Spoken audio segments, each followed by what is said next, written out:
Good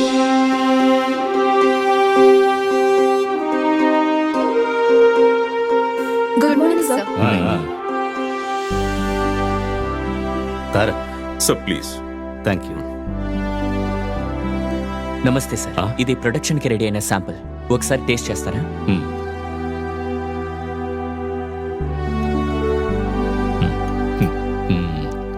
chutney పొడిలో కరివేపాకు తక్కువగా ఉంది, దాన్ని సరిచేసి ప్రొడక్షన్ కి పంపించండి. రుచి నాలుక ద్వారా కడుపులోకి వెళ్ళాలి, దాన్ని మనసు ఒప్పుకోవాలి. అది బేసిక్ క్వాలిటీ. అందులో తాతయ్య గారు ఎక్స్పర్ట్. ఆహా. నేను కాదురా, మా నాన్న నేర్పించారు. 100 ఏళ్ల క్రితం 150 రూపాయలతో ఈ కంపెనీ మొదలుపెట్టారు. నా కొడుకు ఇందులో ఆసక్తి చూపించలేదు. వీళ్ళందరూ విద్యావంతులు, అభివృద్ధి చేస్తున్నారు. చేసే పనిలో శ్రద్ధ, ప్రేమ ఉండాలి. అందరి నమ్మకాన్ని గెలవాలని నేర్పించింది మీరే కదా నాన్న. నేర్చుకునే వాళ్ళు ఉన్నంత వరకే నేర్పే వాళ్ళకి విలువ. ఈ రోజు నా జీవితంలో చాలా గొప్ప రోజు. నా మనవడు వచ్చేశాడు. నా రక్తం, నా వారసుడు. ఇక మీదట అన్ని బాధ్యతలు తనే చూసుకుంటాడు. ఇన్ని రోజులు మీరు నాకెలా సపోర్ట్ చేశారో అదే విధంగా ఇకపై మీరు నా మనవడికి సపోర్ట్ చేయాలి.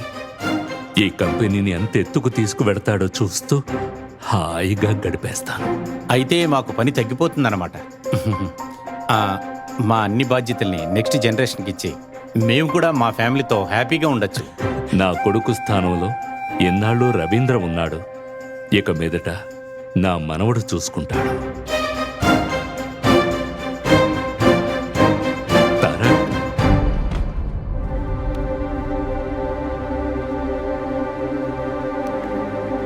తారక్, ఏమిట్రా, ఏమైంది? తాతయ్య ప్లీజ్, ఏవేవో ఆశలు పెట్టుకోవద్దు. ఇప్పుడు ఏమైంది?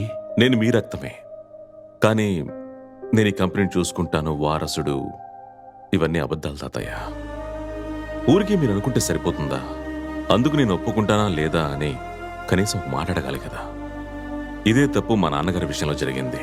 పిల్లల్ని కని పెంచిన తల్లిదండ్రుల మాట వినడం పిల్లల బాధ్యత. తల్లిదండ్రుల ఆశలు వేరుగా ఉంటే పిల్లల కళ్ళ కూడా వేరుగా ఉంటాయి. తాతయ్య, నేను ఇక్కడికి వచ్చింది మీతో 2 నెలల పాటు గడపడం కోసం. ఆ తరువాత నేను తిరిగి వెళ్ళిపోతాను. ఏంటిలా అంటున్నావు? అక్కడే ఉంది, ఇక్కడ నేనున్నాను. మనకంటూ ఓ కుటుంబం ఉంది, సరసమ్మ ఉంది, మన కంపెనీ ఉంది. ఇవన్నీ వదిలేసి అక్కడికి వెళ్ళిపోతావా? అవును. అక్కడే ఉంది అమ్మ, నాన్న, నాకు కావలసిన వాళ్ళు, ముఖ్యమైన వాళ్ళు అందరూ అక్కడే ఉన్నారు.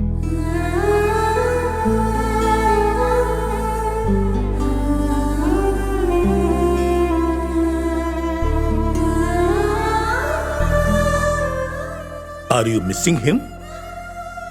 Missing him like mad. అతనితో నువ్వే కదమ్మా గొడవ పెట్టుకున్నావు. నేను గొడవ పడుండకపోతే వాళ్ళ తాతయ్య దగ్గరికి వెళ్ళుండేవాడు కాదు. పిచ్చి పిల్ల.